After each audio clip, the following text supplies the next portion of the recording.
as it is, with a very informed angle to the conversation that we'll be having. We discuss issues of national interest, especially on sectors that affect us directly. We're bringing in analysts from various fields of professions who gives us their perspective and insight into the kind of conversations that we have right here in the studio. We not only inform and educate ourselves, but we also try to reorient ourselves so we have a logical comprehension to issues of national import, and then we can civic responsibility. We can responsibly, adhere and ask the right questions and do what is needed. Right here on Voice of the People 90.3 FM, the Evening Rush takes place from Monday through Friday, and we discuss issues across board. My name is Esther Wachuku. We do this audio visual, and you can join us on YouTube. Basically, we stream all our programs, virtually all our programs, basically on YouTube. So you can join us right about now to virtually be part of the conversation at VOP 903 FM. VOP 903 FM. So if you have your Android or iOS device, go to your YouTube application on your phone, click on it, go to the search bar, type VOP 903 FM, and voila, you can join us. We're currently streaming live. Very easy for you to be part of. We're going to start it from a positive perspective. Oh yes, we would say that some sectors and government are waking up to their responsibility. A couple of persons may say, albeit it is late, but then something is actually working. The Minister of Interior, Dr. Olubunmi Tunji-Ojo, today paid an unannounced visit to the Nigerian Immigration Service Passport Office in Gwagwalada, Abuja. He criticized delays in passport processing and warned applicants against making extra payment. Now, basically for the Ministry of Interior, if you want to get your passport, within 2 weeks you're supposed to get it. There was an increment in you having to renew your passport, but then they will deliver it to whatever address you actually write down there, where they can bring your passport for you in 2 weeks. Now, I recall, if you've been following us on this program, there was a time where my colleague, her passport was brought directly to this office. In 2 weeks, her passport was delivered to her office. So, but there have been a couple of complaints that that service is no longer, active. It's no longer as swift as it was when that policy was initially implemented. And so he actually, made an unscheduled visit. And sometimes it's actually good to do things like this, because you will catch a lot of inanities in those areas, and then you're able to take notes and reprimand, and then give your report to your boss. But let's take a listen to him there today. How long are you waiting time? We'll do after the how long is this going to take? How many enrollments have you done today? We've done like 7. What's your time? How long does it take to do an enrollment? 3 minutes. 3 minutes. 3 minutes. So 3 times 7. 21. What's your time? It's just 4 minutes to 10. 4 minutes to 10? Yes, sir. When did you open? We put on the gen by 9:30. To what time are you supposed to open? We are supposed to open by 8, but we wait the arrival of applicants. Okay, applicants by 9, right? 9:30. Okay, so so 9, then you have done 7, that's 21 minutes. So you that by 9:30, I expect to see at least 1 or 2 applicants here. Right? Yes, I can see some people waiting downstairs, and our responsibility is to be efficient. Our responsibility is not to keep people waiting. It's not just good enough for you to serve people. You must serve people well, diligently. Because I can see people downstairs, even the other capturing center. I think about almost 10 people are there waiting for capture, which is okay. I don't have a problem. But those that are waiting, it will not cost you anything if you use this place for them. And secondly, who is doing the enrollment? She's doing the enrollment. Who is doing the capturing? So why can't you do it simultaneously? It's not the same person doing it, and it's not the same system. We haven't someone to call. Can you please hold on? Listen, it doesn't make sense to me. It doesn't make sense to me. People are there waiting. Some of these people still need to go to work. Some of these people, they've got other things to do. So if the essence here is division of labor, she is doing enrollment, you are doing capturing. So why must you wait till you enroll everybody, before you do capturing. Somebody can go there, call somebody, you do the enrollment, then you do the capturing, the person goes and vice versa. You could do that. So why must you? You're wasting people's precious time. Time is money, time is expensive.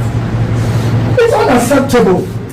It is unacceptable. The one that you said is for the masses, that is there, and people are already there. I can see the kids. They are doing enrollment, they are doing capturing. They are there. The one for the masses, but this way because of VIP, and I don't have no VIP. So because it's for VIP and children now, so definitely you people will just be taking AC and be chopping life while Nigerians are waiting downstairs. It's unacceptable. When you wear this uniform, you wear a uniform of sacrifice. When you wear this uniform, you wear a uniform of service. You are here to work for the people. I'm not impressed with this because I can't get here and not see people, because once there is no, how many times do you get VIPs? You are so-called and unquote, you are so-called VIP, and unquote and unquote. How many times do you get there? Not every day, not at all times. How many times do you have children? Not at all times. So for me, I can't enter. No matter what you tell me, it doesn't apply to me. To put it mildly, you cannot, and I repeat, be here and there's nobody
Suspects were arrested on Saturday, January 17, 2027, following actionable intelligence provided by a prominent resident of the town. And this disclosure was made by troops of Operation Hadinkai Joint Task Force Northeast. They arrested 3 suspected recruitment agents of the Islamic State of West Africa province. The suspects were involved in recruiting youth aged between 17 and 20 years from Banki town for ISWAP elements operating in Adamawa State. That's not the only development that we have heard today that has actually taken place. You do know that very, very well, while issues are unfolding concerning insecurity, the Nigerian soldiers, under Operation Hadinkai, they uncovered an underground Boko Haram logistics base containing fuel, medical supplies, and items and other elements, within their enclaves where they hide.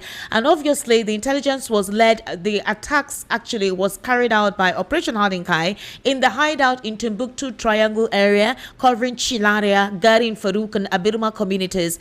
The operation took place on Sunday, and the media information officer of the Joint Task Force Operation Hadinkai, Lieutenant Colonel Ubasani, confirmed the development in a statement released on Monday. According to him, the operation was part of Operation Desert Sanity and led to the destruction of several terrorist camps linked to Boko Haram and ISWAP. And compliments have been coming in that regard concerning that. There have been also talks that what is is diligently done should actually be expressed, and that the Nigerian military seems to be working harder in that regard. However, there are contrary reports, which was released by Sahara Reporters, stating it was an exclusive, where the Nigerian army trainers are complaining that they are being treated like slaves, especially in Natrak, Kontangora. The alleged starvation, poor living conditions, and their allowances are being withheld. The Nigerian Army personnel attached to the Nigerian Army Training Center to inhumane living conditions, starvation, and the persistent withholding of their measure 5,000 naira instructors allowance.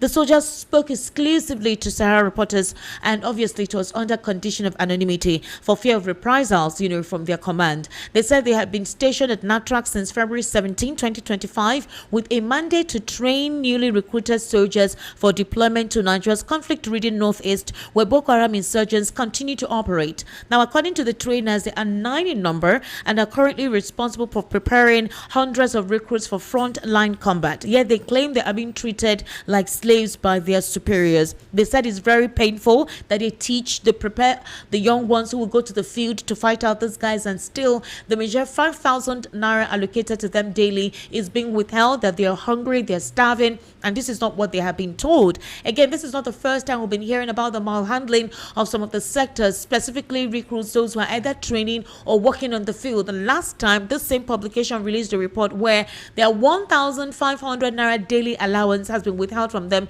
for quite a while, which in a month amounts to 40-something thousand naira. This is excluding their monthly salary. They say their commander was withholding that. Now, we know that the president's administration, when he came in, he increased the salaries of the Nigerian soldiers. But now what happens is monies are paid to their leaders or their sector commanders, and those ones are meant to pay the personnel based on their different unit. Unfortunately, it has become something that they complain about all the time. They say that sometimes the monies are not consistent. It comes, sometimes it doesn't come, until they wail out before they're even responded to. And if they complain so much, you could be put in the guard room, you could be punished, you could be said that you're not disciplined, and that you're being rude to your superior. This is not the first time we've heard this about the Nigerian army. It is very important that this is looked into. We'll be discussing that this evening. Now, on the political scene anyways, Mr. Atiku Abubakar, the presidential candidate of the People's Democratic Party in 2023, has come out to say, you guys, stop insulting I and Mr. Peter Obi. It is not necessary. You guys are polarizing the party. We're meant to work together. He's saying that such actions where people are insulting him and insulting Peter Obi could undermine opposition unity and Nigeria's democratic progress. This was a statement he wrote on his X handle. He said those who insult Peter Obi or himself do not have the best interests of the leaders, the coalition under the African Democratic Congress. According to him, internal divisions only serve the interest of the ruling All Progressives Congress, which he accused of benefiting from discord within the several forums about it, and warned his supporters not to toe that line. Is it surprising to see that the president wants to see Kwankwaso? What precisely could be the conversation about? Kwankwaso has said that he's open to any form of alliance so long as he's given the presidential ticket or the vice presidential ticket. This is not the first time we heard that the APC had lobbied him for him to join them, but there are strict conditions that he had put on ground. We do not know if it is those conditions that prevented them from cementing their relationship. Is it possible that Kabiru Yusuf had begged the president to please speak with Kwankwaso before he officially defects? Or could it be that they also want to convince Kwankwaso to join the APC? So that means that no promise was given to the ADC before Kwankwaso is now possibly with the president to be convinced to join the APC. Certain agreements or arrangements will be done in terms of allowing that to happen. By tomorrow, we'll know what the outcome of the meeting is with the president and Kwankwaso. In the meantime, my analyst this evening is Mr. Martin Zonovo, a former presidential candidate of the NCP. Mr. Martin Zonovo is a very vibrant speaker, and obviously he understands politics, every aspect of politics, governance, how it works, how they go about these things, indirect primary, direct primary, the behind the scenes, how the media is used to throw crumbs and get the pulse of the people, set an agenda, how information is planted on the media to weaken opposition. A lot lot of information will be divulged right here with Mr. Martin Zonovo. And I will tell you ahead of time that please, I am begging you, please, I need you to understand something. Mr. Martin speaks unfiltered. So if you complain about Barrister Darlington, Mr. Martin says it as it is. All right. So I want you to get yourself ready for that. Now, based on what is currently going on in the All Progressives Congress about the vice presidential ticket for 2027, there are talks that Kashim Shettima has been mum, but that there is a possibility he will join the ADC to be a vice for the remaining 4-year term to Peter Obi. And a lot of Nigerians said such a speculation cannot be true. Kashim Shettima has alleged or pledged his loyalty to President Bola Ahmed Tinubu. Is it possible that just because he may not be considered as a VP, that he will be joining the ADC? Well, we're going to be looking into that in the course of the conversation this evening. Mr. Martins, good evening. Happy New Year to you. Good evening. Happy New Year to you, sir. Happy New Year. Welcome to the program, sir. Thank you very much. Yes, I already prepared the listeners that you would give it to them as it is expected, so they should just get prepared for you. Mr. Martin Zonovo, it is a delight to have you, even though you're joining us via the telephone today. Thank you. We're glad to be here. All right, Mr. Martins, let's go straight to this. You know what is going on with insecurity in the country, Mr. Martins, and we've heard about the $9 million lobbying that the federal government, gave with the American government to supposedly put the narrative that it is not a Christian genocide. It was to correct it that, they want to continue to partner with the Nigerian government and with the American government to rout out Boko Haram, ISWAP, Mahmoud, Lakurawa, and all the terror cells in Nigeria. And later we saw a particular report that was released about yesterday or 2 days ago about a man in Onitsha whose supposed source is what Trump relied on to do what he did on December 25. But the thing is this, Mr. Martins, is security, the effort from our security agencies has picked up. Today, we heard about 3 individuals, 3 of them, ASOP recruitment agents were arrested in Borno. We also heard that the same operation Hadinkai in Borno were able to find out the supply chains of the Boko Haram, their medical supplies, where they keep their fuel, food items, and all of that. We've been seeing their Air Force really doing a lot of groundwork and Air Force work as well, in bombing the areas. And they have been prepared where these guys don't visit and they take them off. What would you say to this? Well, let me not agree with you. Let me not agree with you because I think that there are contrary facts. Okay, what are the contrary facts? Yes, for over 5 years, we have insisted that the ADC, the ruling party, is the direct sponsor of insecurity and terrorism in Nigeria. We have insisted in the public that the facts show that there can be no other conclusion. So this analysis is based on news information. Our opinion is far from the reality. The facts are very clear, even to the blind. But because the ruling party is pushing a different narrative and the media is broadcasting it, people are getting confused. The facts are clear, very clear. Mr. Martins, you're saying that people are getting confused because the media is giving a different narrative than what is realistically on ground? Mr. Martins Zonovo. All right, we'll try to recall Mr. Martins. I think the network this time around, I do hope that we don't have issues, because I really want to hear what Mr. Martins' perspective is on this. Mr. Martins, I think, is of the same perspective of Barrister Darlington, that the APC are the ones who brought in insecurity in Nigeria. So he's not expecting anything different, and that possibly whatever it is that is being said in the media is not the truth. So if what is being reported in the media is not the truth, then where are we getting, current pictures of some of the bases of these stories that have been literally lit up and the supply weapons that were also presented, where they got the feel and all the access and avenues through which these individuals reside. The Nigerian Army was able to post a couple of pictures, all right, on social media and give us updates. So is Mr. Martins and Barrister Darlington telling us that all of that are false and videos or false pictures?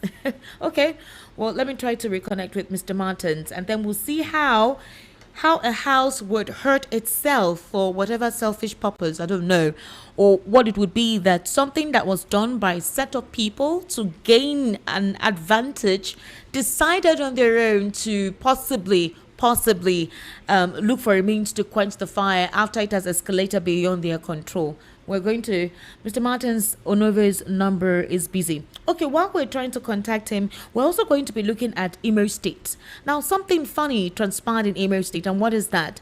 We heard in Imo State that Hope Uzodinma actually sponsored a pilgrimage of INEC members, INEC staff.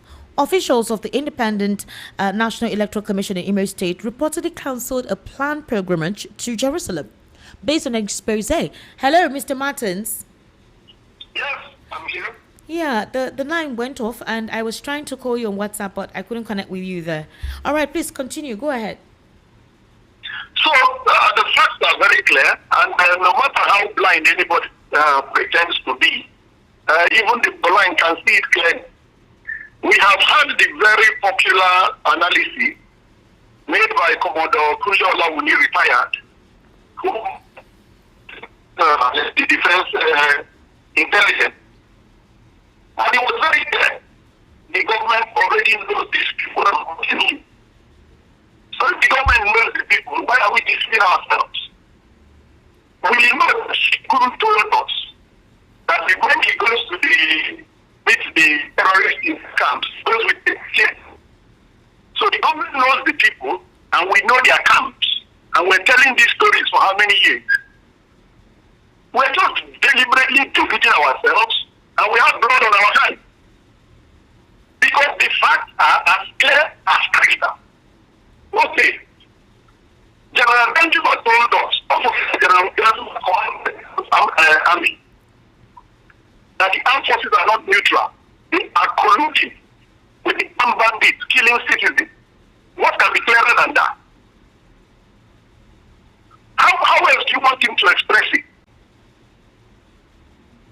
So it's very clear. In addition, why is the government paying terrorists and calling it non-kinetic police? What is that? You know where they are, you don't have to pay them, and you claim you don't know where they are. So have we become so stupid because of our corruption? Can't we think these facts are glaring clear? Did we forget that before Buhari became Commander-in-Chief, he said attack against Boko Haram is attack against the North? Did we forget? No, sir. He said so. Did we forget? Was I the one that reported it? Why are we pretending we don't know the truth? Everyone is pretending 200 million more, pretending we don't know the truth. Okay, let's proceed. Kashim Shettima, when he was the Borno State governor, was the one campaigning for amnesty for Boko Haram. So why are we pretending?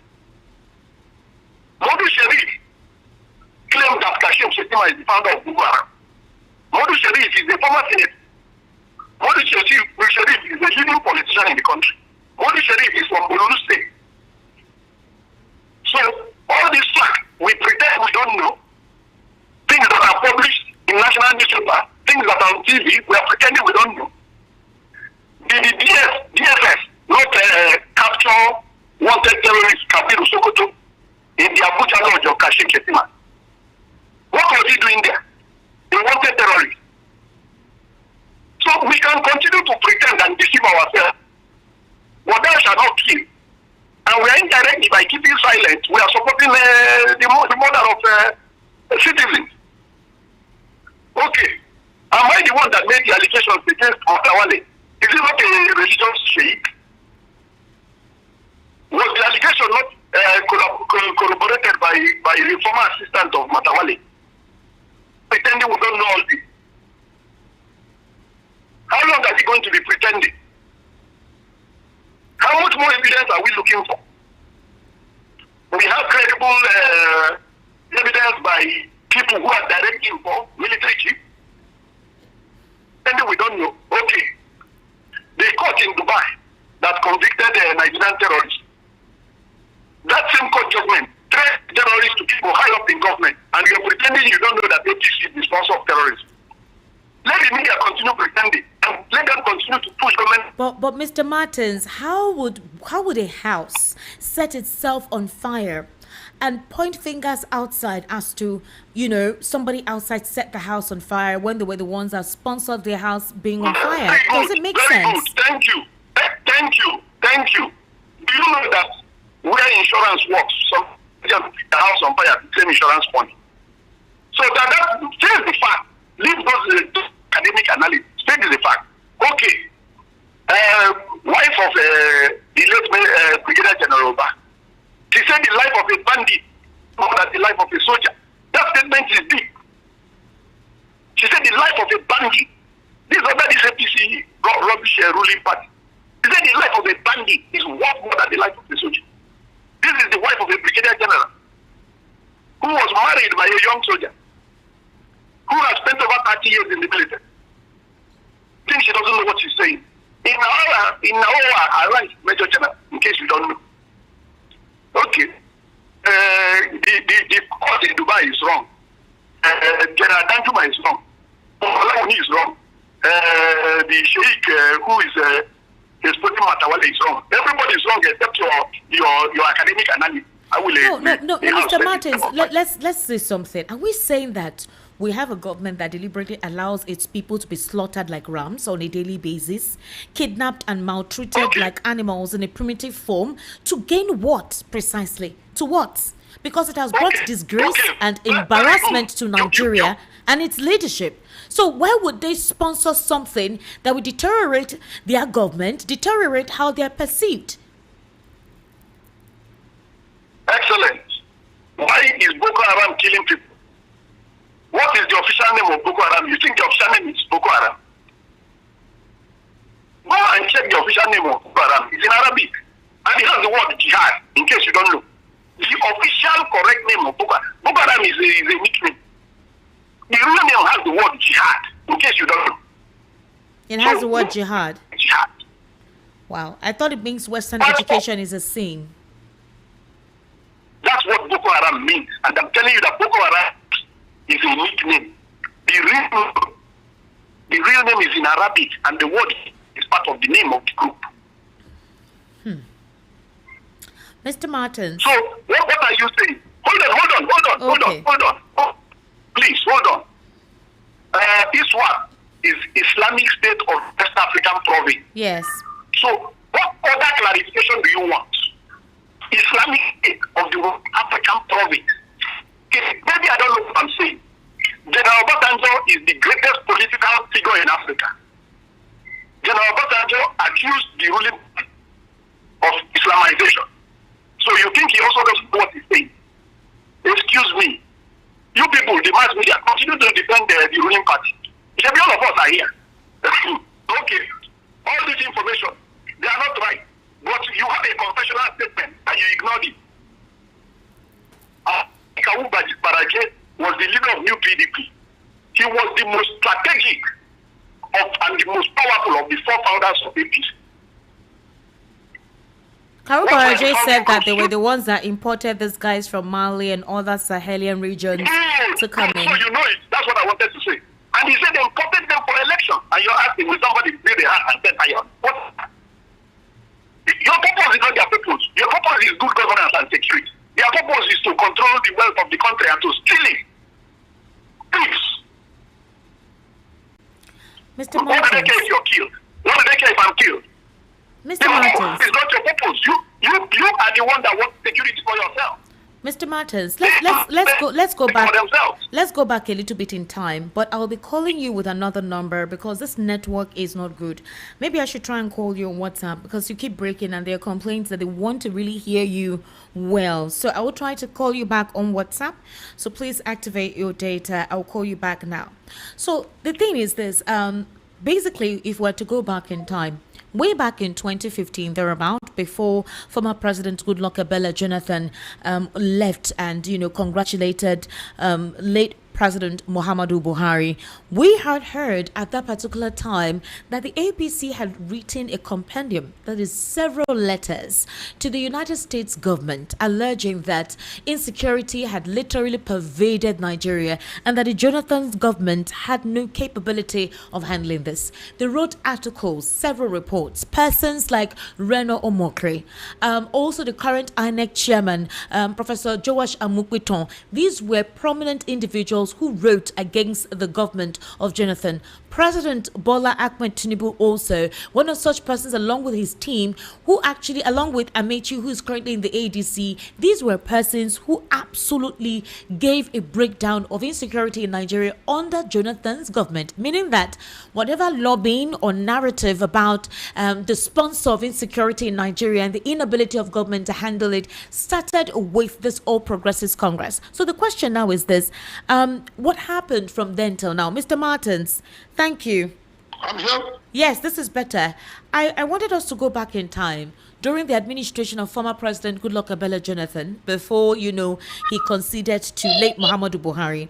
Can you remember that before then, we saw where the U.S. was heavily pressuring Jonathan, where they refused to give him weapons to fight this guy, saying that the weapons were being given to the terrorists, where a couple of reports and articles released by the current persons in government against Jonathan's administration that insecurity has riddled his government and he doesn't have the capacity to handle it. Now, they alleged that Jonathan was the one, that is the PDP, they were the ones who brought in insecurity. And it was on that premise that Buhari was campaigned for, that being a military ruler at some point, he'll be able to eradicate these guys.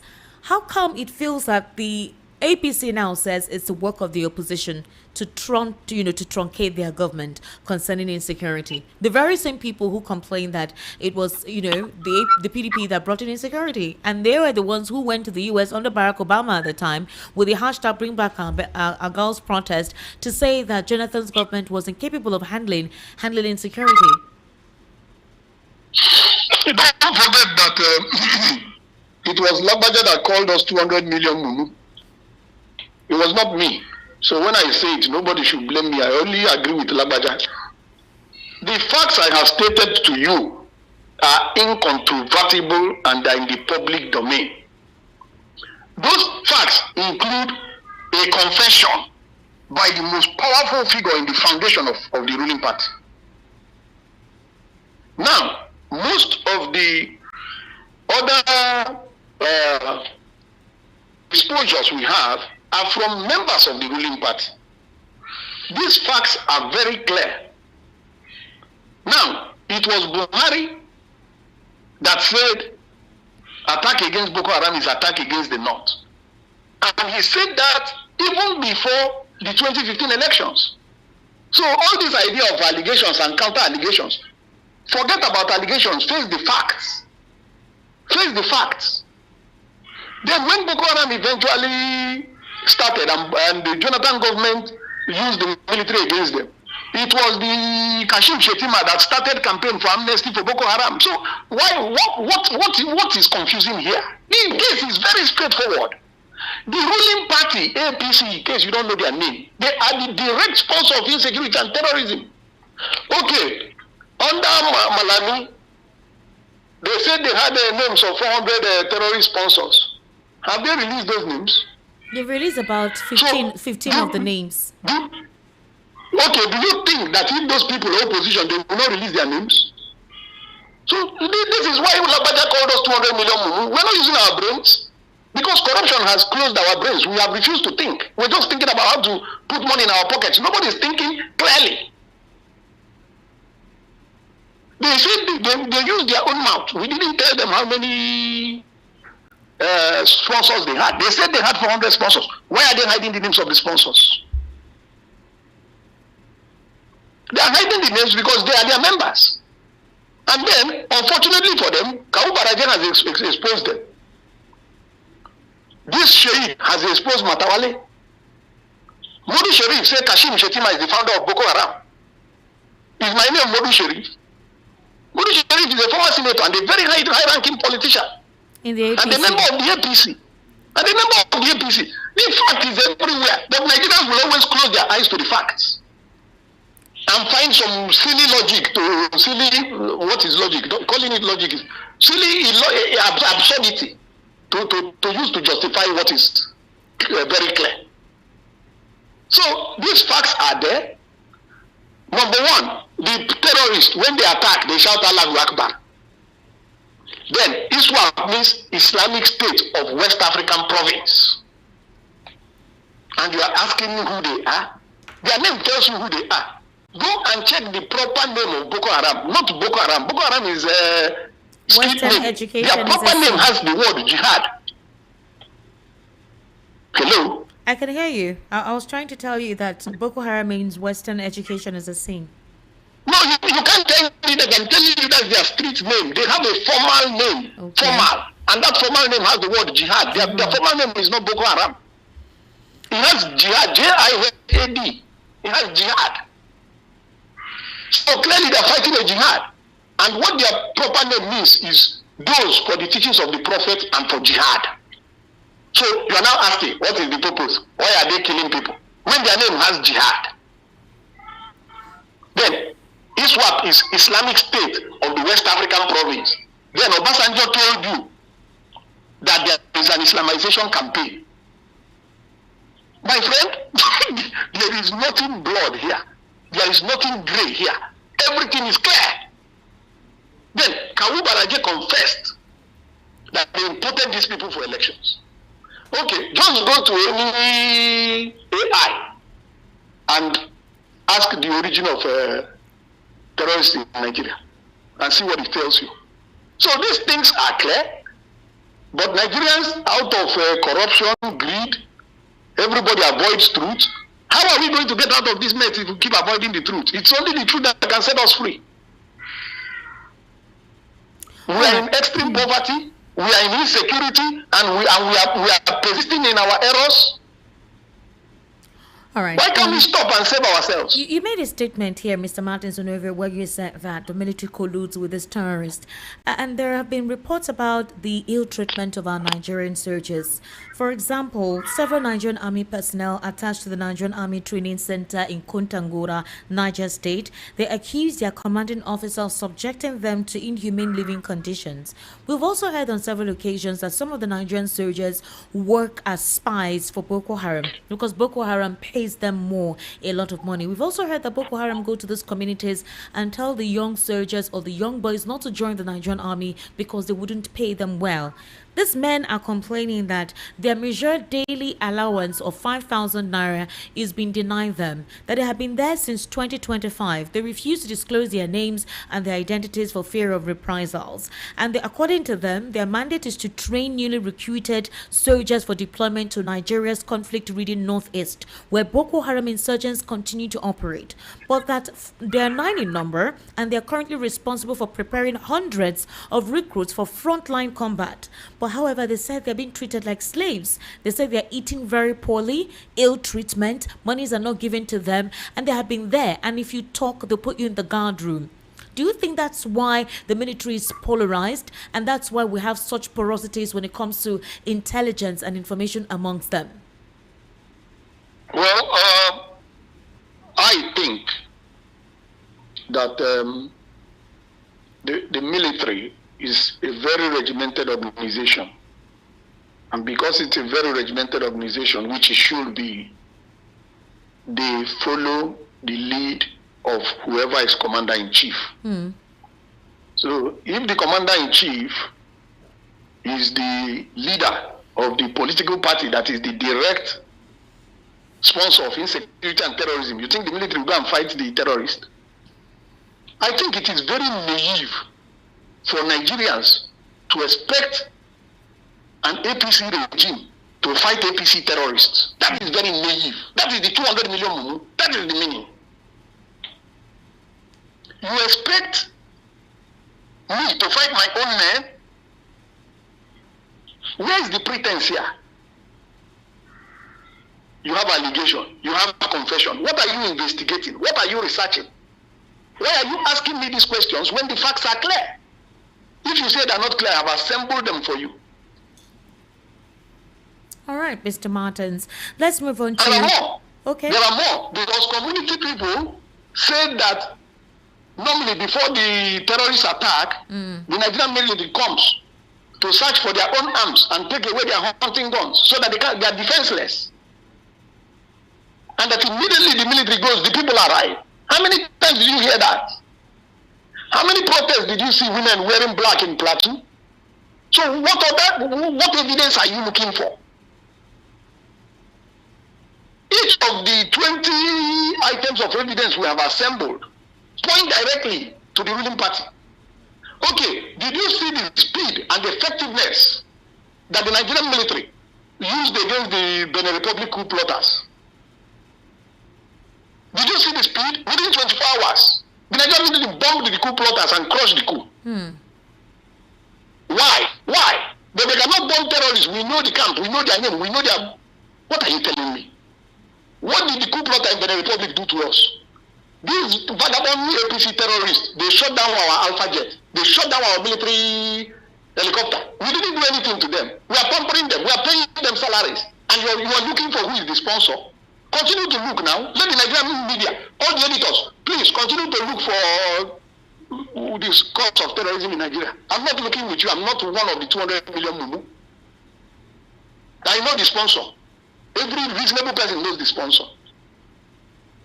All right, sir. Let's move on to the ADC. Atiku today called out and said that persons should stop insulting him and Mr. Peter Obi, and that it doesn't make any sense for the opposition to be seen as they're not being united.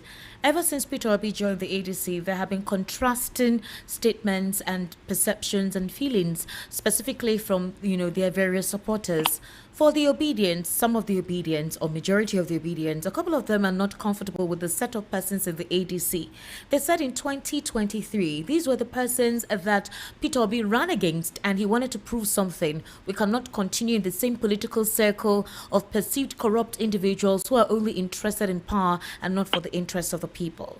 Now, a couple of them say that Peter Obi is now lying in bed with the same bedfellows that he had once condemned, and that the kind of political trajectory he wanted to start off from was one that was based on credibility. All right. But, there have also been backlashes. Some persons believe that Atiku should be the presidential candidate, Peter Obi the vice. Peter Obi said nobody has approached him about that. Others believe that if the ADC wants to have a strong contention against the All Progressives Congress, Peter Obi should be the presidential candidate. Meanwhile, for the APC, there are talks that the president may not be fielding Shettima, and that Shettima may join the ADC to be Peter Obi's vice, if at all, the primary is conducted and he emerges as the president or the flag bearer of the party's ticket. How do you see all of these conjectures and speculation and opprobrium? Well, the first thing is that I'm not a member of the ADC. Okay. I don't want to be a busybody prognosing in their affairs. We have our own plans to establish our credible alternative. So that's what we're working on. In my clear opinion, following the facts as usual, P2B won the 2023 elections with a very wide margin, very wide. Unfortunately, the ruling party conspired with INEC and published fraudulent results. And anybody who wants to argue with me, I'm not interested in worthless arguments. To know who won the election, bring the polling unit results. Simple. Why are you hiding them? You say you switched off IREB, you say it failed. Okay, what about the paper? The paper results, bring them out. They were subpoenaed in court. INEC did not bring them. What is INEC hiding? INEC is hiding because the polling unit results will see that LP won the election. The ruling party could not get 14% in Lagos State, where their candidate lives and was governor. So they failed woefully. So I don't want to start speculating about ADC. I think that, like Babangida said, Tinubu and Atiku, they are too old. Babangida said it. Do you need Babangida to tell you that if you are not 200 million mumu? Atiku, I think, is going to be 79 this year. 2027, he wants to be president at 80. Tinubu is about 90. He wants to be president. So what is all this? So if Are that's we the not jokers? case, Are we not the two who that Labaja called us? would you say Peter Obi made a mistake in joining the ADC? Do you think he should have remained in the Labour Party considering what was going on in the Labour Party? And what could No. You see. I'm not his advisor. Yes, we support. Yeah. Okay. Hello, sir. Hello, Mr. Martins. Mr. Martins. Can you hear me? Can you hear me, Very sir? clearly. All right, you were skipping. Please go I ahead. can hear you very clearly. All right, go ahead, sir. Continue. We supported Labour Party in 2023, following our leader, Chief Dr. Obasanjo, who was very clear about lesser evil. And that. Hello, Mr. Martins. Are you getting a call? Is perfect. No. Okay, because it's interrupted. All right, continue. So it was clear to us that the Labour Party not only had the best chance, but was the lesser evil, as theorized by Chief Dr. Obasanjo, former president. We supported the Labour Party. The election was clearly won. It was stolen. So these ADC things, since I'm not their member, I may become an interloper to get in their affairs. But I think a few things are very clear. At 80, Atiku is too old, like Babangida said. At 90, Tinubu is too old, like Babangida said. So do we need Babangida to tell us that?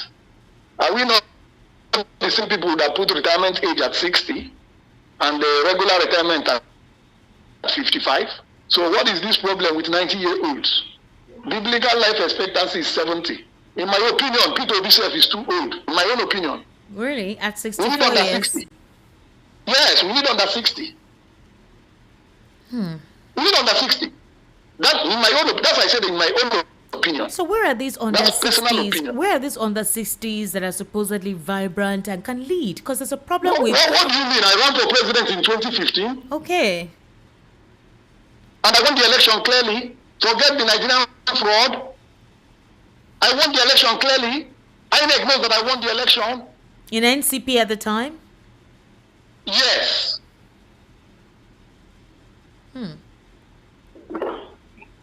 All right, Mr. Martins, you made statements about an alternative.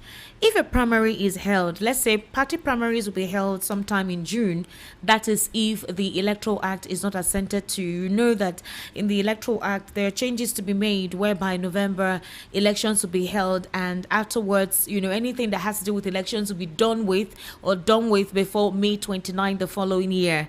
Until possibly that is accented to by the House and the President, because they've not yet decided on that.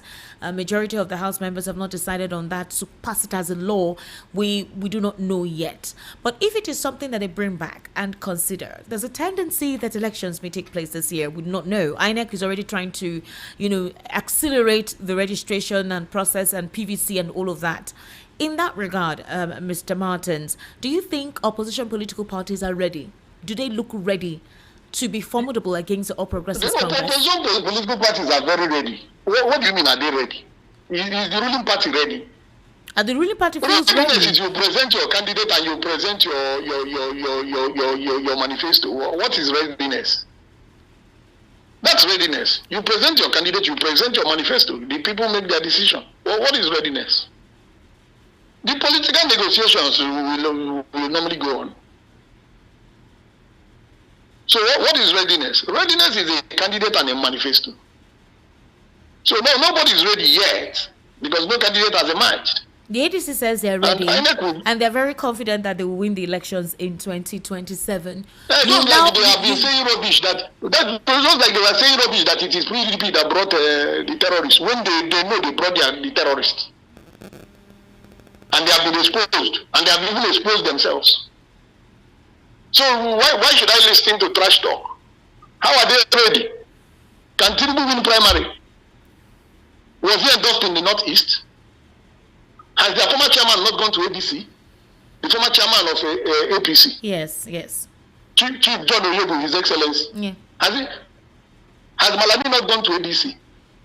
So just wait. Everybody's going to leave APC. We just wait. just wait. Mr. Martins, please just stay on the line. We're going to take a very short break and the conversation will continue. Do kindly stay with us. You're listening to the Evening Rush right here on Voice of the People, 90.3 FM.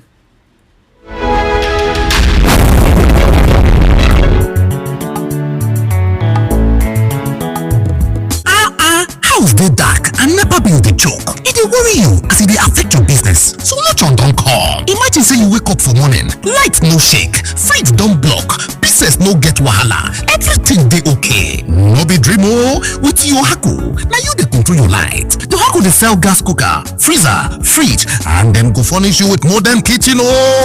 Whether na inverter, batteries, panels, smart street lights, be na solar AC system wey you wan use for house, business, abi for industrial work, Yohaku stand chim to help you. Bye to NEPA bill.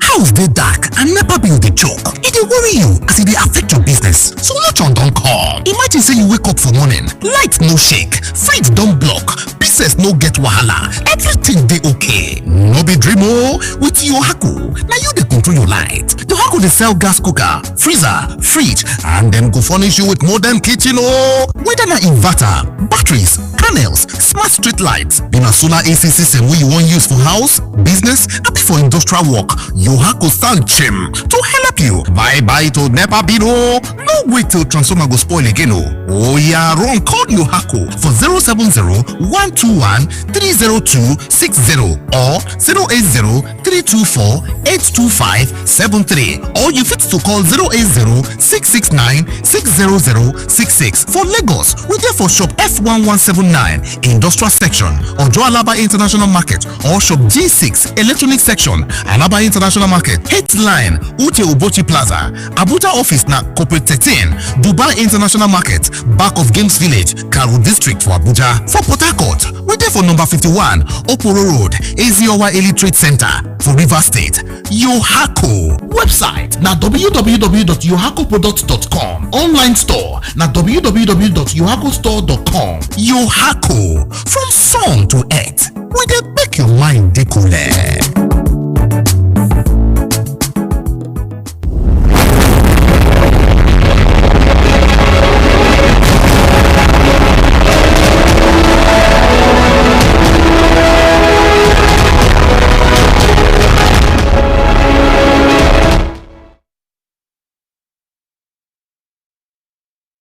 Welcome back. This is still the Evening Rush right here in Voice of the People, 90.3 FM. My guest this evening is Mr. Martins Onovo, former presidential candidate of the NCP. And like I told you, he's been speaking unfiltered. Mr. Martins, they say there's a gentleman agreement that it is the time of the South.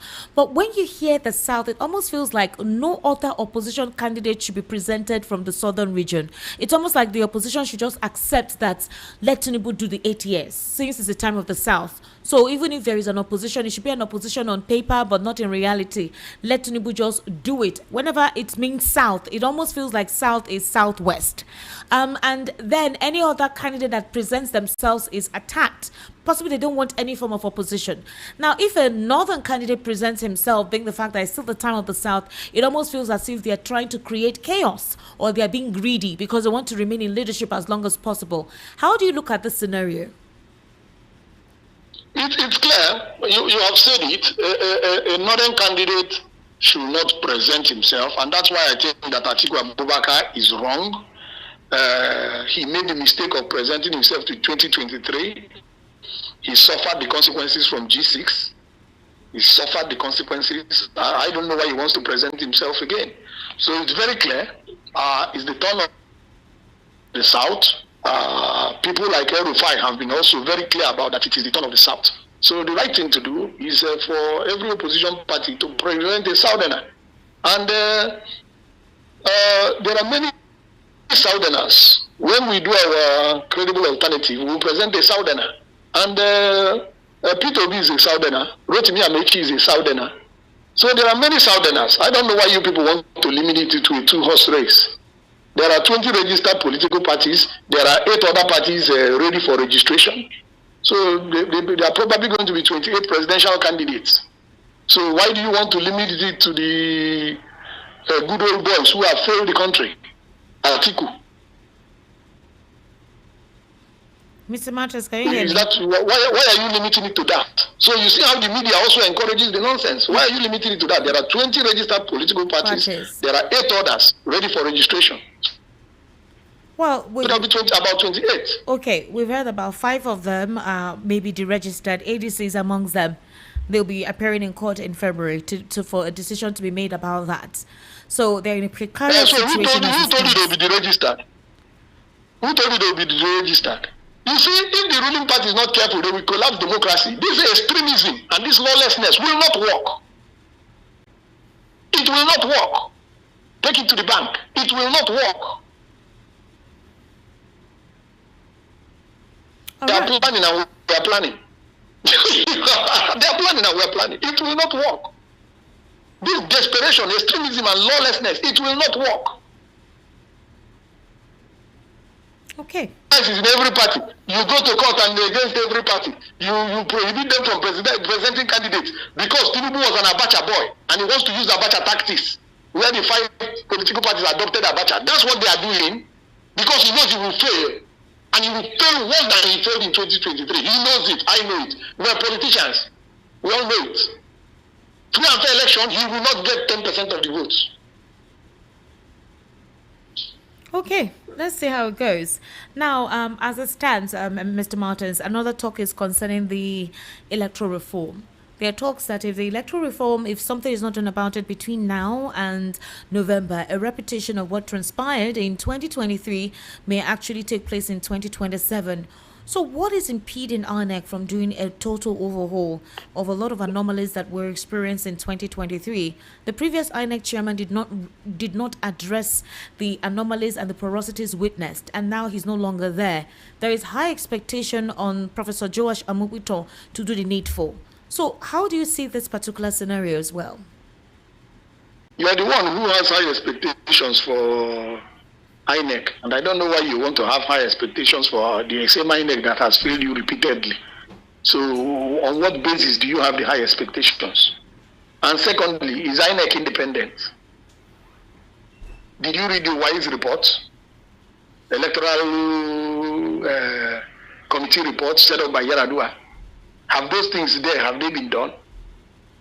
So you have a situation where the INEC acts like an electoral committee of the ruling party, where the people are appointed, remunerated, and rewarded by the ruling party. And then they do the kind of dirty thing they did in... INEC is the greatest enemy of democracy in Nigeria. What did they do in 2023? Is that how to do election? You claim that IREV switched off. What about the paper? Bring the paper. There's paper before IREV now. Yes, there is. There is result sheet from HCA. Bring that one. Let us see who won the election. You will not bring it. Then you switch off IREV. What's that now? And then 200 million people will accept it. Well, what's that now? So you see what we're doing? We're doing it to ourselves. Bring the paper. Let us even start with only Lagos State. Let the Lagos State INEC bring the from ECAA. They refused. It was appealed in court. They refused. What are they hiding? They are hiding that the ruling party lost the election woefully and could not get 14% of the votes. If you go to IREV, I went to IREV myself. No, I didn't send anybody because I didn't want reported speech. Immediately after the elections, Rivers State, Labour Party got over 70% of the votes. They reported another thing. Even BBC wrote a report on it while Nigerian journalists are sleeping, speculating. They can't face facts. They are afraid of facts. They are afraid of government. Are we not worse than dead? How many people can Tinubu put in prison? How much prison space does he have? How many people can he kill? Why is everybody afraid? Afraid of what? Mandela went to jail for 26 years. Where are the men in this society? No men. Everybody is a chicken.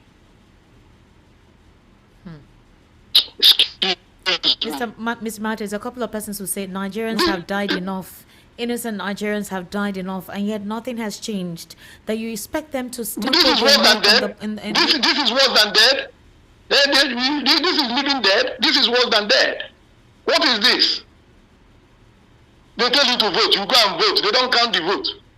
Then they put rogue taxes on you, devalue your currency, levy you on petroleum.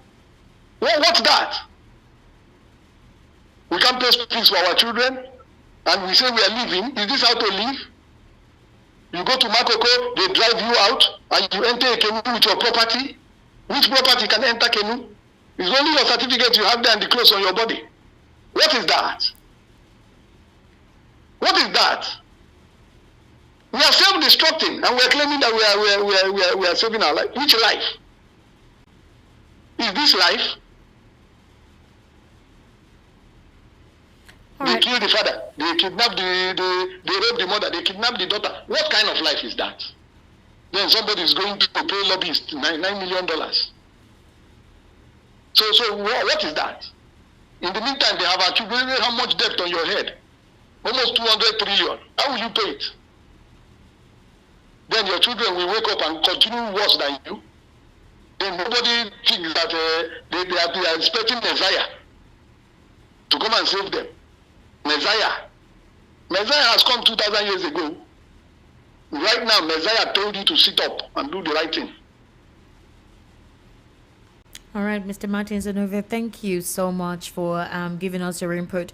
But there are talks that Shettima may join the ADC, and the president may not, file him as his deputy for 2027 because of the whole Christian genocide and the monitoring of the United States of America and the antecedent, or would I say the perception about Kashim Shettima, that a Muslim ticket was not a good directive at all, was not a good ticket that flew. It presented Nigeria as a country that only practices one religion, and that is what destabilized, the administration of President Bola Ahmed Tinubu. So there are some corrective measures that are being thrown out there that may be implemented.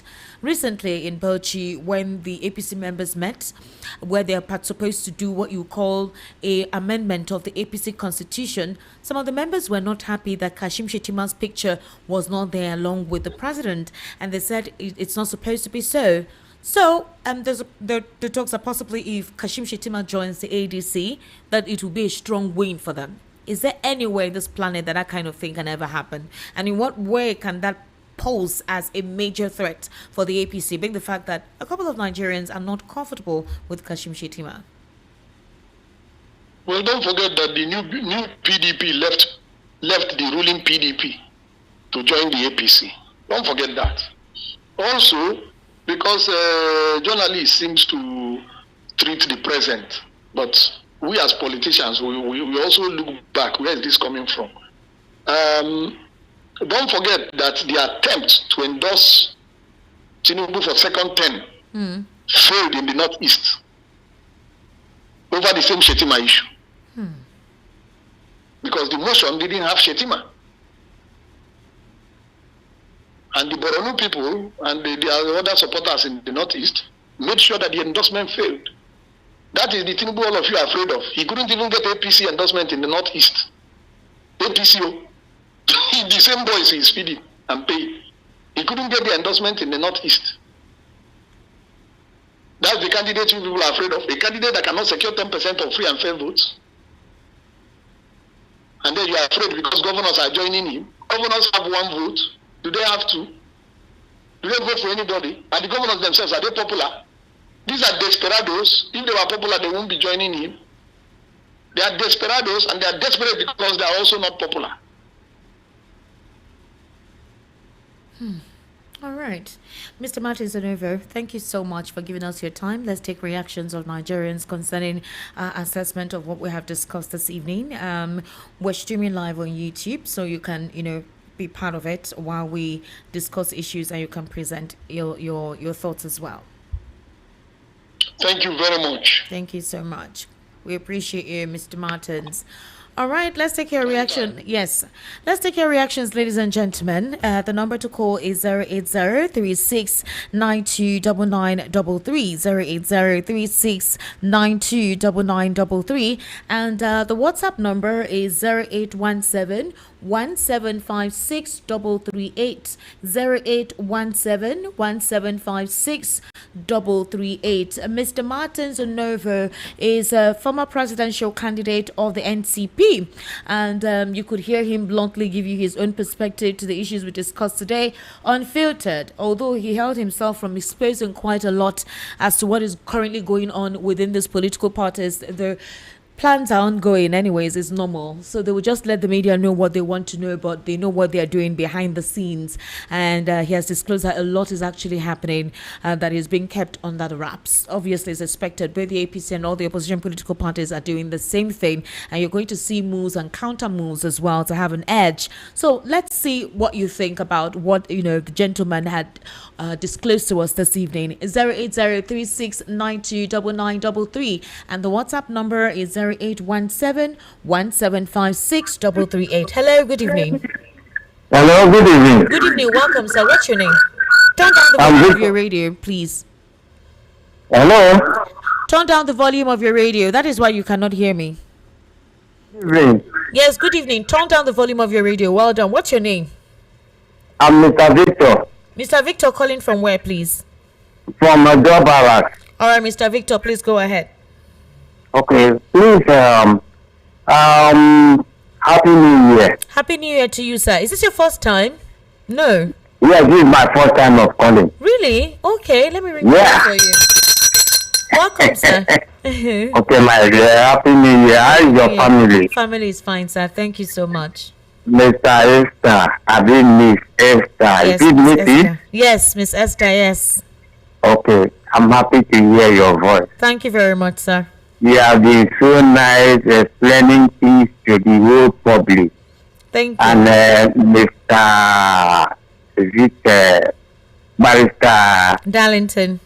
Lalington, more grief able to you people. It's only Nigeria refuse to understand the real fact. And they are still dancing to their stupidness as we are. That God will send us to understand where we are belonging. Are you hearing me? Yes, sir. I'm listening to you. Okay, it is well. That those that understand will live long. That's all I can say. All right. Thank you very much. I sincerely do appreciate you calling. 080-3692-9933. That's the number to call.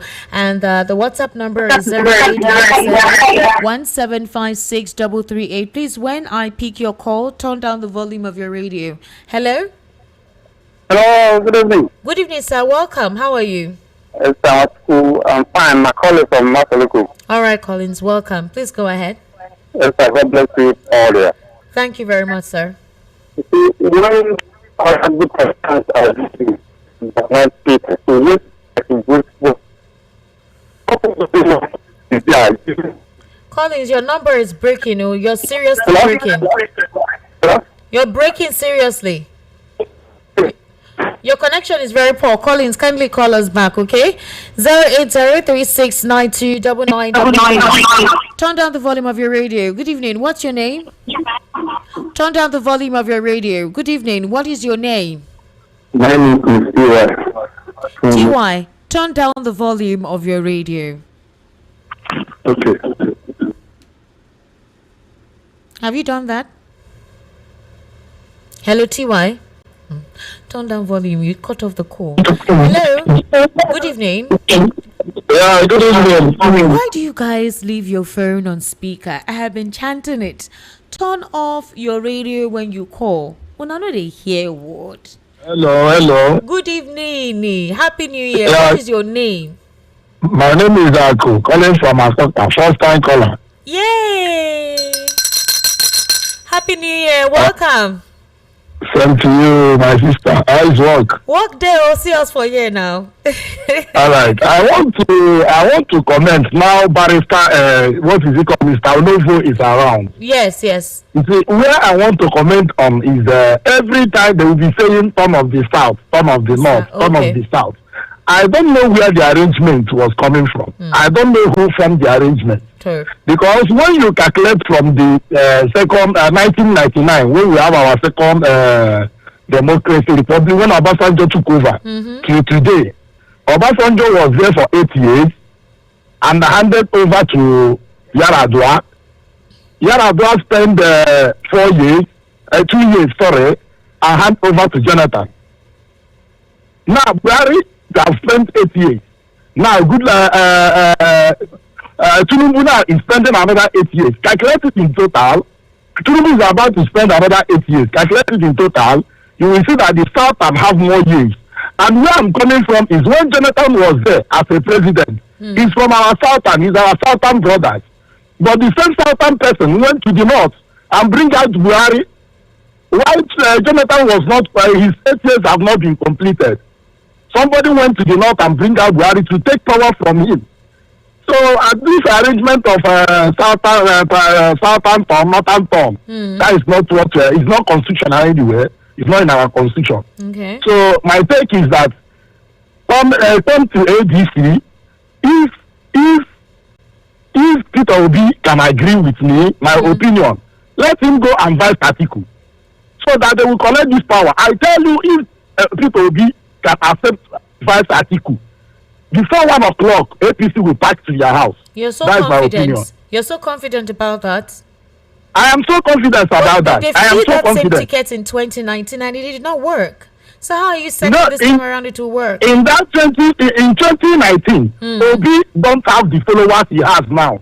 Nigerians don't know what he can do. Like people like us, we started knowing him in this obedient movement.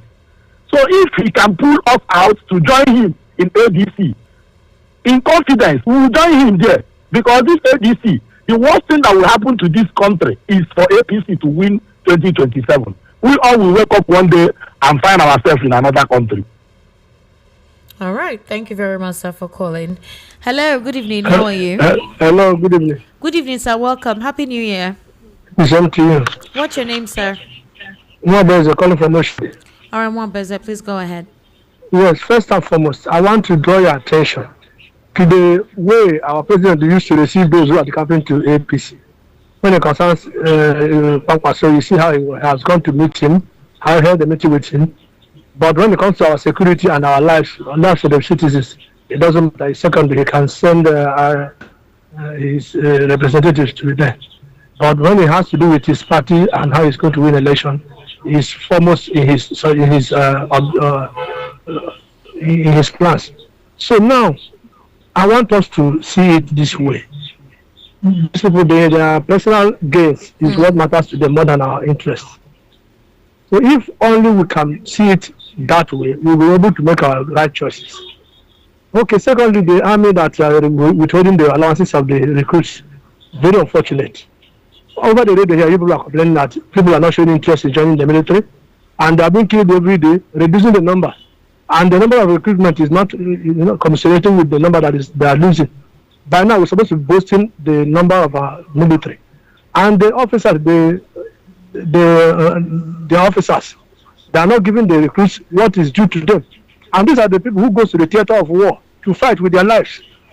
How can we win the war when this type of treatment is being meted to those who are sacrificing their lives on the line of war?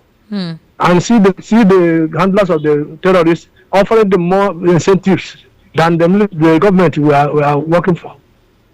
I mean, we are going to see more of that.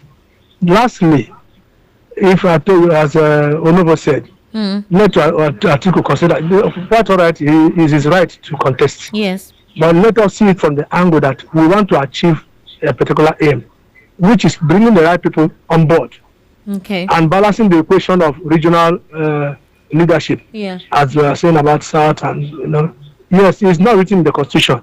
At the same time, it's a gentleman agreement which should be respected Okay. for peace to reign, because in future it will play back on us. All right. Thank you very much for calling. Hello. Hello, good evening. Good evening, sir. Welcome.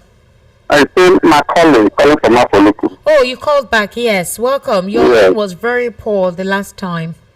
Yeah, thank you so much for what people are doing there. Yeah. Thank you. Thanks for the endeavor that spoke. Man spoke very well. That's exactly what we're expecting. Because whatever things they are planning as a solution, they should not allow this APC to know about it. They should hold everything to their chest. And now I know, like my business sponsoring all these privilege to whatever. This INEC, this is to organize their release plan. While the other one is there in Abuja, holding it judiciary to organize all their release plan. But all these things will not be come to nothing because Nigerians are already out with anger to them out of this power by 2007. Whatever be the Igbo plan will never stand. I encourage Nigerians to hold on to partners to whatever they are pursuing. And then we continue to encourage Obasanjo, the true Democrat, a real man of this Nigeria, to help us to galvanize all the politicians to work in support to make sure that our dreams come to reality by 2027. Thank you so much. Thank you very much. I sincerely do appreciate you. God bless you for calling. Before we proceed, so if you are a teacher, all right, if you know that you have the qualification to teach math, chemistry, and a couple of, secondary school, geography, English, mathematics, physics, well, there is a job opportunity, and not just any kind of teacher, please. Like, you need to have the qualifications for that. You can send your CV and I'll send you a link on WhatsApp so you know if you can qualify, and then with the number that you're definitely going to call. All right, so if you're very good in mathematics, English, literature, physics, geography, and you have a BSc in education preferably, all right, you can actually send your CV. So it's very imperative. Remember, I told you that please, if you have any job opportunity legally, I will look at it to authenticate it before any announcement is made. Let's help ourselves. All right, I mean, people are really looking for jobs, so let's see how we can help ourselves. So if you have any job opportunity in any sector, all right, teaching, sales, caller identification, about tech as well, please, if you know you're very good, just send your CV, send your link, so let us know about it and see if we can help anybody in that regard. All right, God bless you. If you're very good in tech as well, senior lecturers are needed for estate management, software engineering, architecture, engineering, basically quantity surveying, all of this. If you're very good at it and you can teach, you have qualifications, send your CV for that. Somebody was magnanimous to give us a link, like a whole total part of it, and I appreciate that person.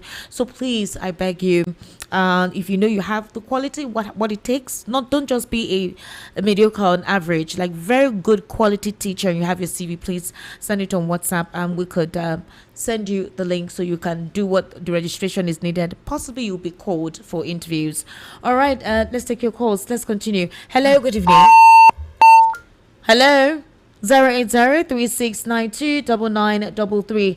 That's the number to call. Hello. 080-3692-9933. That's the number. 080-3692-9933. Hello, good evening. Good evening. Yes, what's your name? Welcome. Hello? All right, we lost that connection. 080-3692-9933. Hello, good evening. Hello, good evening, Mrs. Esther. Welcome. How are you? Fine, good evening. Thank you very much. Yes, are you back now? Yes, by the grace of God, since last week. Okay, all right, go ahead. Thank you very much. You see, let us be honest to ourselves, and also let me first of all say something about your analyst. Okay. I think he should learn how to analyze things the way it is, because whenever Barrister Darlington is analyzing things, you will understand exactly what he's talking about. But Okay. like your guest this evening, I don't even understand. Yes, I don't understand anything from his analysis. Although I am not tribal, I don't believe wherever the president of this country come from. The only thing I believe is that I want dynamic leadership and also leadership quality. That is what I am looking for. That is why I am not in any way support of anybody from the north to be president. Before now, even in 2023, I am not support. I voted for this current administration of Ahmed Bola Tinubu because the northern leaders have disappointed many of us. Because if you come to the north here, you will see that none of the leaders from the north here, particularly like northeast from Canada, you will not see any impact of the former leaders except them and their family alone. That is why we don't want that. But now, since somebody that is worse than them is on the throne, that is why we are clamoring for another leadership. But your analysis is talking about the term of South or so which Nigerian constitution stated it that if it is the time of the South, Northerners should not contest. If it is the turn of the North, Southerners should not contest. Which constitution says that? It is unconstitutional. If it is constitutional and if it is agreement, if it is agreement between Nigeria, I am also a Nigerian. I didn't witness that in any way. It was an agreement on my behalf and I disagree with that. So now what is telling Nigerians this is that if it is the turn of the South, it's only Southerners that will contest, Northerners will not contest because it is turn by turn. That means there will be no election. If it is the turn of the South, they will just carry it and give it to somebody in the South without election. Is that what he's talking about? That's one. Then number two, let us be honest to ourselves. If actually His Excellency former Governor of Anambra State, His Excellency Peter Obi and His Excellency Atiku Abubakar, if actually they mean well for Nigeria, because I didn't vote for them in 2023. To be honest with you, if actually they want to rescue Nigeria, the time is now. And if they don't want to rescue Nigeria, they should go in their separate way. And if they go a separate way, I am very honest to you, Mrs. Esther. Tinubu will crush them before 12 o'clock in the afternoon if they go a separate way. But if they united, two of them united against this evil government as we speak, before 11 o'clock, either they like it or not, there's no how they can manipulate the election of both of them before 12 o'clock. Tinubu will be out of the villa. Thank you very much. All right, thank you very much. Thank you for calling. It's 08036929933. 080369299. Hello, good evening. Hello. 08036929933. Hello, good evening.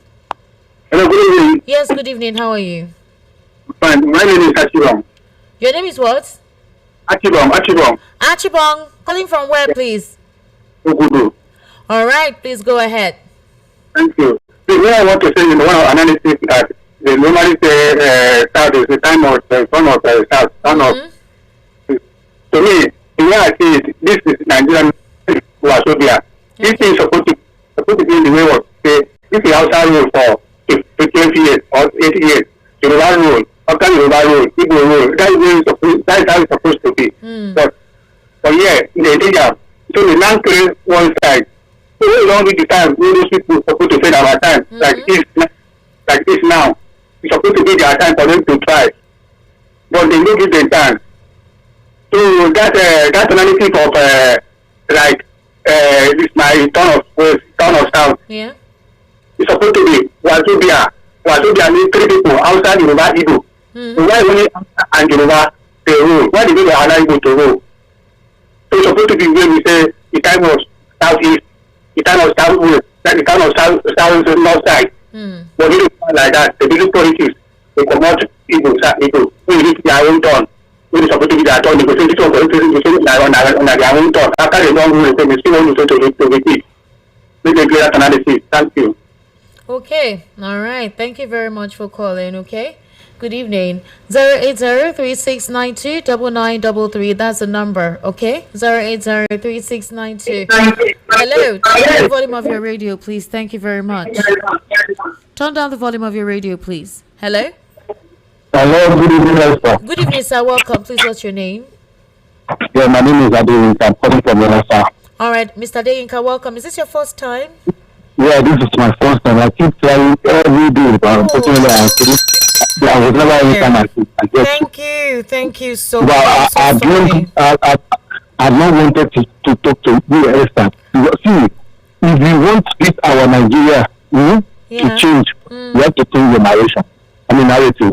Because I don't know where you saw it in the Constitution that it is turn of one side or the turn of one north or whatever. We said gentlemen. They said gentlemen. I haven't said today that is a gentleman again. That was the argument in the PDP. And PDP as of today is dead, is completely dead. So let's forget about whether it's a turn of anybody who totally wins the presidency is a Nigerian. Yeah, so let's forget about that narrative. And I want you to talk to see. I saluted. I acknowledge and I salute the courage of two speakers before now. Okay. They actually pointed out to the fact that if we want Nigeria to change, let's see. I'm a Southerner. I'm a Yoruba person. Okay. I can say my life has never been better than before this government was there. So, for whatever reason, there is no way this present government is going to get my vote. They are not going to get my vote because I can afford them by where my life, my living condition was before they came in, and now it has not improved. So what's the point of they getting my vote? Sentiment apart. So this is the time to rescue Nigeria, like one of your callers have said. And I want you to talk to your obedience people. See, you and I know you are looking for Obi. Obi will do this picture. Esther, I can do this. I listen to you every day. I can do this. Candidates, none of them. I know. By your profession, you are not supposed to even say about. Naturally, I know them are my candidates. Okay, I agree with you. See, I want Obi to rule this nation, but with the present demography of Nigeria, for now, it's not likely that Obi will win if at all Obi is presented as a candidate of ADC. Okay. See, let this combination of the two of them. But the transparency has seen this thing long before now. And I'm so happy that eventually Obi went to join them in ADC. For whatever reason, Atiku and Obi, they work together, and of course, we know Atiku can never can never be retired again. So naturally, Obi will have to be deputy to Atiku. If that's the only winning ticket outside any ticket, see, if people don't vote for APC now, the next alternative they will vote for is ADC. So if the two of them are on the ticket, Atiku being the candidate, presidential candidate, why are we decide? Like two of your callers had said earlier, before 11 o'clock, so President Tinubu will call them to congratulate them. Forget it. President Tinubu will call before I make announcement that somebody has won. Anything short of that, we're going to be under President Tinubu for another 4 years. Good night. All right, good evening. Thank you for calling. All right, 08036929933, 08036929933, and the WhatsApp number is 0817175638, 0817175638. Hello, good evening. How are you? Hello. Good evening. Good evening. Welcome. Please, what's your name? Thank you. I am Pat from Badagry. Pat from Badagry. Yes. All right, Pat. Welcome. Thank you for joining us today. I want to speak on the soldiers that are complaining of their short payment or whatever. God bless you, sir. I was waiting. I wanted to even send that one in. That we had a lot of topics today. Why is it only Atiku Obi all of Thank you very much. Let's go ahead, sir. You see, we were there before. And by the formation of the military, the officers, they treat the other ranks like they are slaves. Are you serious? Yes, that is what happened from the inception of the formation of the army. When we traveled out, we were receiving letters from the headquarters that we should not buy anything from abroad. We should not do this. Why the officers were buying and buying and buying? We were supposed to buy cars, buy so many things as we're coming, but They continue. In fact, that is just the information. The other ranks are like slaves to them. So they do whatever. All these complaints, they can. It is just now that they can complain. Otherwise, the army has gone sour. That is why they can complain. Otherwise, who are you to complain? If you complain and you are caught, they will court-martial you. They will court-martial you. And if care is not taken, they throw you out of the military. So that is just the formation of the army from inception. So if you like, go and join. If you don't like, remain on your own, because that in the army you will fill a form, and that form, attestation form, your parents will sign, and that is the end of it. Anything that happens, nobody holds them responsible. That is the military. So they should stop complaining, because their complaint will not change the narrative. Rather, their complaint itself will put them in trouble. That is just what I want to advise them, because we've been there, and that is how it's been, and it will continue to be so. But Thank you. It's not okay now. It's not okay. I say that is the army. That is the formation. In your form, you are feeling everything is stated there. Yeah. It's not okay actually, but that is it. You look, if they dare mention their names and they know them, they will court-martial them. They are gone. So that is the military for you. Thank you. All right, thank you very much. Thank you for calling. 08036929933. Hello, good evening. How are you? Good evening. Turn down the volume of your radio. Thank you. Yes. What's your name? My name is Adolphus. Okay, Adolphus. From where? From Ejibo. All right, from Ejibo. Please go ahead, sir. You see, I'm one of the supporters of P2P. Okay. If he dare take the device in 2027, he's going to bury his political career. Every Igbo man wants Obi to be number one come 2027, not to Deputise Atiku. If eventually he tries that, I don't know, you will see what will happen. Every woman will back out. Coming to Olobo, is nobody knows him, whether he contested election in the past or not, because he now sees that election is drawing nearer. He's one of the people. Come 2027, they group themselves together and be settled by one of the presidential candidates.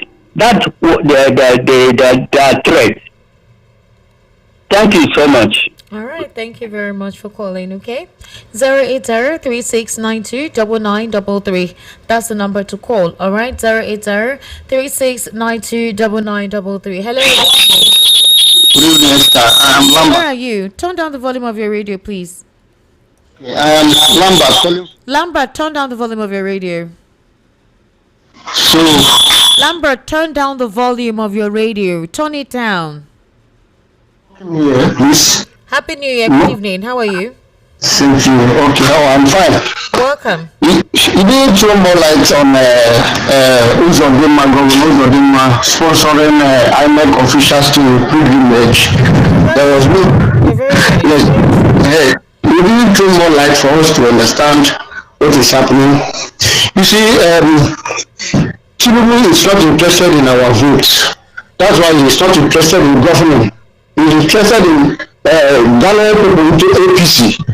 Because INEC and judiciary are their branch. Okay. And the way the Northerners or the Northern Muslims are handling Nigeria, if they are not interested in Nigeria, everybody should go in separate ways. Because I don't understand all this Boko Haram, Iswap, whatever. Our monies are going, if you calculate all the money that are going over there, you kidnap some people, go and negotiate and pay.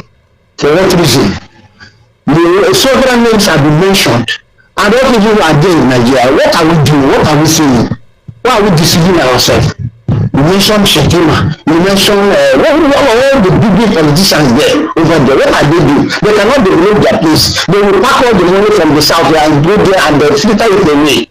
If they are not interested in Nigeria, let everybody go in separate things. And so that all these those who can manage themselves will manage themselves. Those who cannot manage, anywhere they find themselves, they go. I can't understand this kind of Nigeria we're having. I can't. Thank you. All right, thank you very much. Let me take some of your WhatsApp messages. Esther Kwankwaso is wasting his time. Nigeria is tired of spent politicians. As for Atiku Abubakar, instead of Nigerians to vote for him, leave Tinubu to remain president for the next 100 years. Chiedu from Ogun State. All right, Chiedu. Okay. Somebody says Tinubu must go for genocidal denial. He has not acted like a president at all for all Nigerians. I am so disappointed. There is too much duplicity with the terrorists. Okay, wow. Alrighty.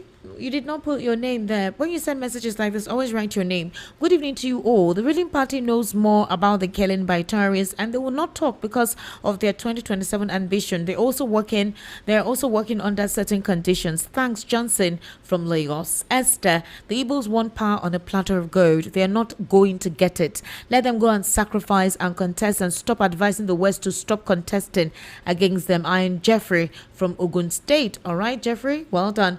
Good evening, Sister Esther and the blunt analyst. It is clear before the entire world that insurgency in Nigeria was brought into Nigeria by some unpatriotic leaders in the then PDP and the ruling APC. What a show of shame to the entire world that Nigeria is a champion in evil skills. Esther, good evening. Well, you people have stopped reading my messages, but no problem. You can see how Peter Obi won the elections in 2023 just as Martin Onovo won in 2015. What else can I say? Well, good luck to him.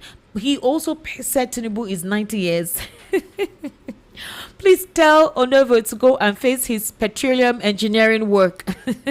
Daddy O. Good evening, Esther, Mr. Martins, and VOP family. My name is Stanley from Surulere.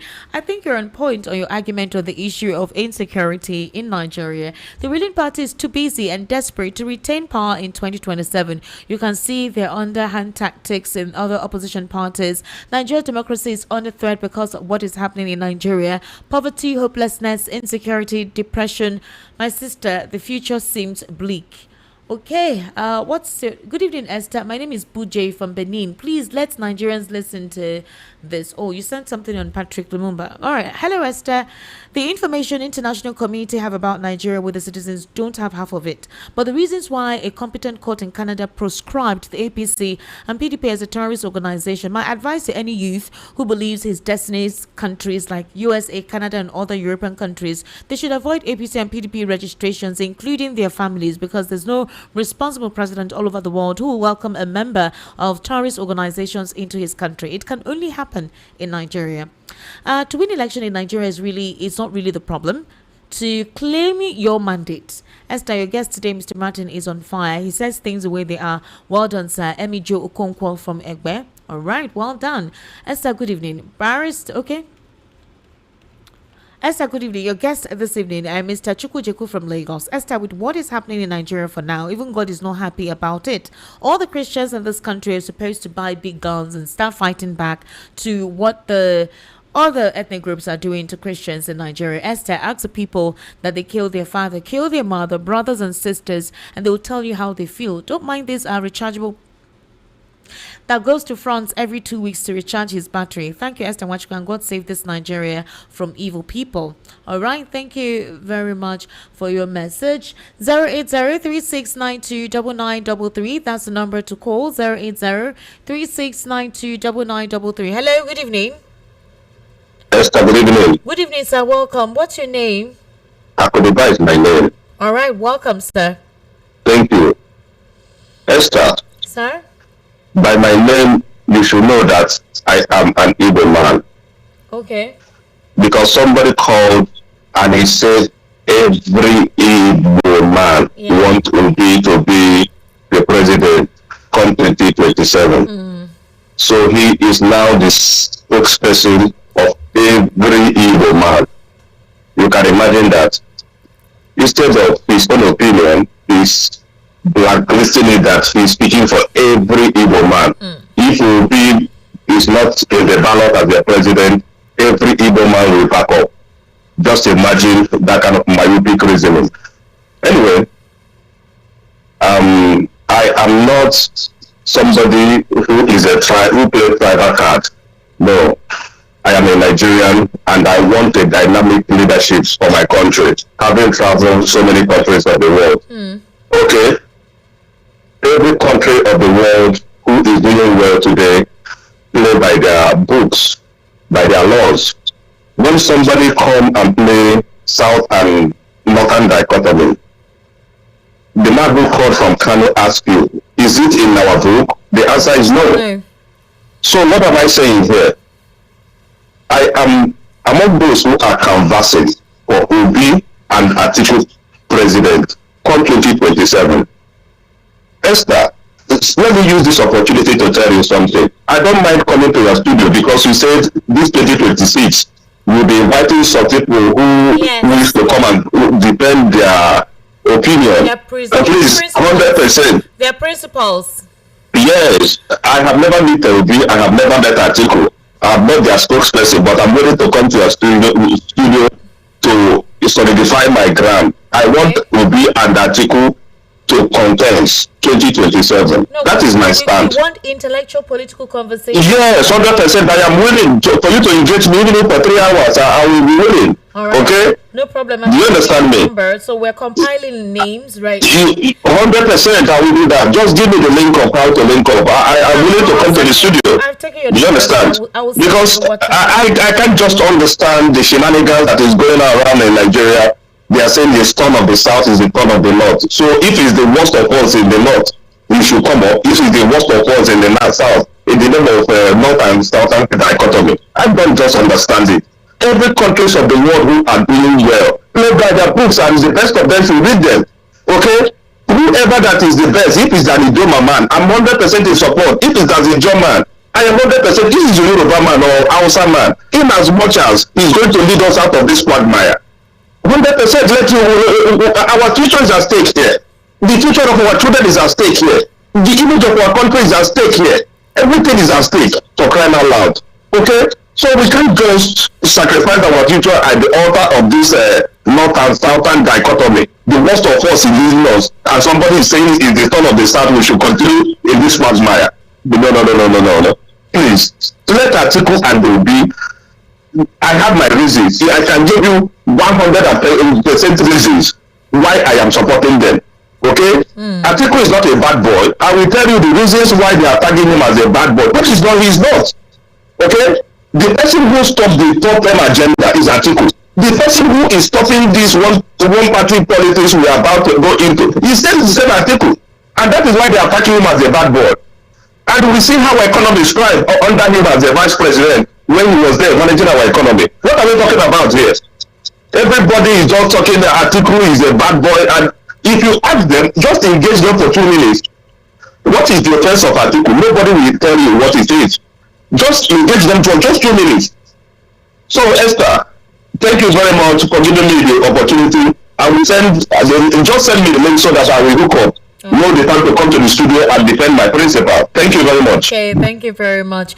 So we intend to start something where we have healthy political discourse, and we're compiling some names and some numbers. We don't just want anybody coming into the studio to just yarn dust. You need to we intend to intellectually edify ourselves with some of the political analysis based on the supposed principles of these various principles of these political parties, how you intend to project them, and how you think they can do something better than what the current administration is doing. Personality, policies, how their policies can be better, and then we'll make reference to how this government in the first 4 years has fared, and how your preferred principle can do something different. It's a way of incorporating the polity and having everyone express their views. All right, in a cautionary way. We're going to be introducing that segment from next month. So if you're interested, send your number to the WhatsApp message, to the WhatsApp platform. We'll compile your names and create a group where we'll let you know when you can be invited to the studio,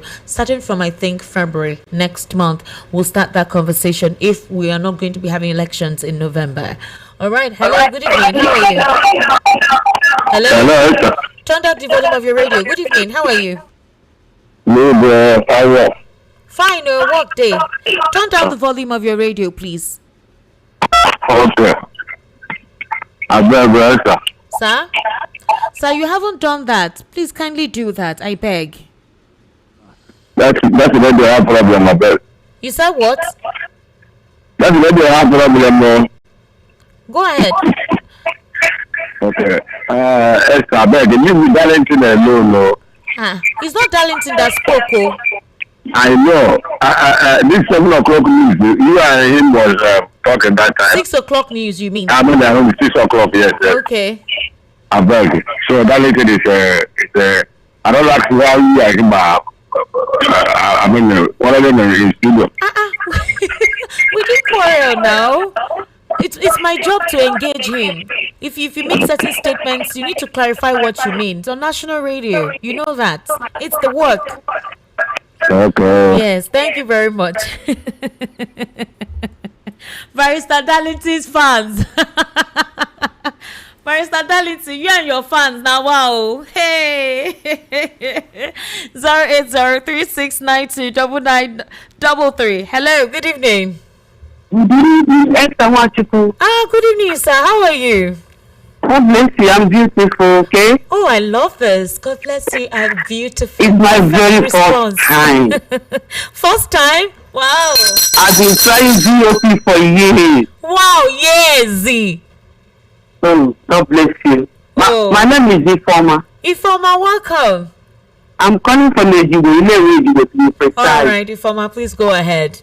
By God's special grace, I have been an ardent listener to every. I love Barrister Darlington. He's always on point. The one thing is that when he gets angry, I know where he's going. Okay? So one thing I want to add to all you are saying is that this nation, we need God to intervene. In as much as we have been saying, vote and do this and do this. I'm always weeping in the middle of the night. My prayer is that God should send us a deliverer. We need a deliverer, an ardent, honest leader, not ruler. We have had rulers, whether they are coming from north, south, east, and west. I don't care any traveler what the last man said. I bought what he's saying. We don't need tribal. We are tired of tribalism. Let God send us a helper, a deliverer, a man or a woman who have the fear of God in the heart to take care of this land. We have suffered enough. Every day we have a killing and mailing. Lots of innocent Nigerians are there flowing, crying for vengeance. He's always angry me. So we must all reap what we are sowing. Okay. Isaac Samuel, you are fantastic. God bless you. Can I say flyer, because I need to authenticate what you just sent. You know, these are very scary times for security reasons. Isaac Samuel, please. All right. Thank you so much. This is amazing. Thank you. I sincerely do appreciate you doing this. Let's help ourselves in that regard. Thank you so much.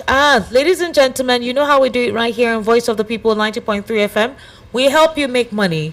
We always do that. It's part of our responsibility to expand our horizon when it comes to acquiring wealth, no matter how little it is. Good evening, sir. How are you? Good evening. So good to be here. Oh, well done. Welcome for coming. Thank you very much. Happy New Year. This is my first time I'm seeing you here. Absolutely, yeah. It's my first time I'm seeing you too, but I hear your voice every day. Oh, yes. Can you hear now? Is it clearer? You still can't? I can hear you. Just go ahead. All right. Introduce yourself. Yeah, thank you so very much. My name is Daniel, and honestly, we've been enjoying what we've been saying about Nigeria. And basically, one of the things I tell people is this. Yeah, apart from voting, one of the things you need to do is find a way to create your own economy. All right, and that is one of the things we are here to share with people, knowing fully well that 2026 has started already, you know. And one of the things I tell my students basically is this: if you don't want to get the same result, the same unpleasant result you got last year, if you don't want to get that same result this year, then you must learn to do things differently. All right, if you had some good result last year, then what should you do this year? Improve on that. Find better ways of doing what you were doing. All right. However, one thing you must know is this: people talk about AI. We are in the era of artificial intelligence, and a lot of persons are doing tremendous things with artificial intelligence. So many of us actually desire to know about AI and how we can take advantage of AI. Now, it does not matter your educational qualification.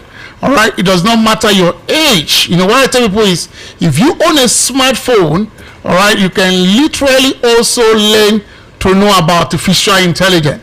Now that's what we're starting the year with. How can we take full advantage of artificial intelligence? Because that is what is actually trending right now. Okay, so a lot of people, when they say artificial intelligence, AI, what comes to their mind is, oh, I have to be techie, I have to have a lot of technical skills and all of that.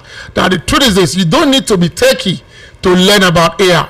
But it's very important that for this year 2026, if you must improve your finances, then it's important for you to learn a skill. All right, and one of the common skill a lot of people are talking about is in the tech industry. I mean, artificial intelligence. Now, it will interest you to know that no matter your age, no matter your educational qualification, you can still learn to understand the basic of artificial intelligence and how you can maximize the opportunity if you own a smartphone. Now, there is a company known as Bell Company. It's from the UK.